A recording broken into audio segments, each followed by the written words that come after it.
নমস্কার, কেমন আছেন আপনারা সবাই? আশা করছি ভালো আছেন। আর চলে এলাম একটা রেসিপি নিয়ে। আজ আমার মা বানাচ্ছে কাঠের জালে দেশি মুরগির ঝোল আলু দিয়ে। তার জন্য কড়াইতে পরিমাণ মতো সর্ষের তেলে দিয়ে তেল গরম হয়ে গেছে, তার মধ্যে জিরে ফোড়ন দিয়ে দিল পেঁয়াজ কুচিটাকে একটু ভালো করে ভেজে নেবে। তার মধ্যে দিয়ে দেবে টমেটোর টুকরো।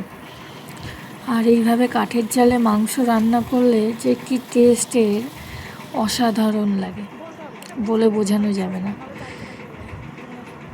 ওই টমেটোর টুকরোটা একটু নেড়ে চেড়ে ভেজে নিয়ে এবার দিয়ে দিচ্ছে দেশি মুরগিগুলো, ধুয়ে বেছে রাখা হয়েছে। এইটাকে ভালো করে কষানো হবে। দিয়ে দিচ্ছে আদা রসুন কাঁচা লঙ্কার পেস্ট, আর এদিকে দিচ্ছে লবণ হলুদ, তারপরে দেবে জিরের গুঁড়ো দিয়ে এটাকে কষানো হবে। জিরের গুঁড়ো লঙ্কার গুঁড়ো দিয়ে খেতে কিন্তু দুর্দান্ত হয়। আপনারা কিন্তু এইভাবে অবশ্যই একবার কাঠের জালে দেশি মুরগির ঝোল করে খেয়ে দেখবেন, খুবই ভালো লাগে। তো ভালো করে নেড়ে চেড়ে এটাকে ভালো করে কষাতে হবে।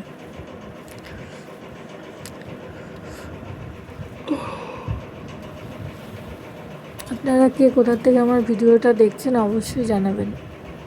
দিয়ে দিল পরিমাণ মতো জিরের গুঁড়ো লঙ্কার গুঁড়ো। খানিকক্ষণ কষিয়ে নিয়েছে, আবারও কষাবে। অনবরত নাড়তে হবে কিছুক্ষণ বাদে নাহলে কাঠের জালে তো লেগে যাওয়ার চান্সটা বেশি। জল দিয়ে ভালো করে ফুটতে দিয়েছে, এটা হচ্ছে কষানোর জন্য ঝোল দিয়েছে। এই যখন কষা হয়ে গেছে তুলে দিয়েছে, কিন্তু গরম প্রচণ্ড।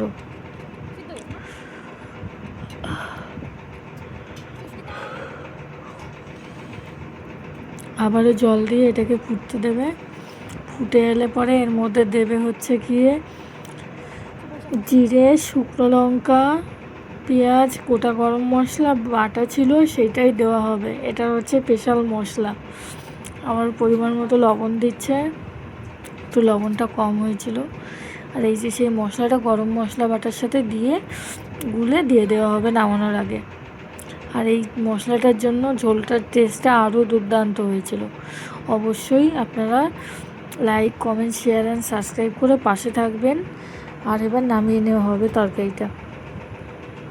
কেমন হলো আমার মায়ের হাতের রান্না অবশ্যই জানাবেন। আবার দেখা হবে একটা নতুন ভিডিওর সাথে। ততক্ষণ আপনারা ভালো থাকবেন, সুস্থ থাকবেন। আজ তাহলে আসি, বাই।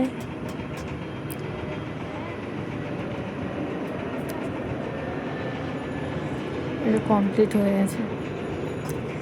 কেমন লাগছে ঝোলটা অবশ্যই জানাবেন কিন্তু। ভাত রুটি সব কিছুর সাথেই ভালো লাগবে, বা পোলাওয়ের সাথেও কিন্তু খেতে খুবই ভালো লাগবে।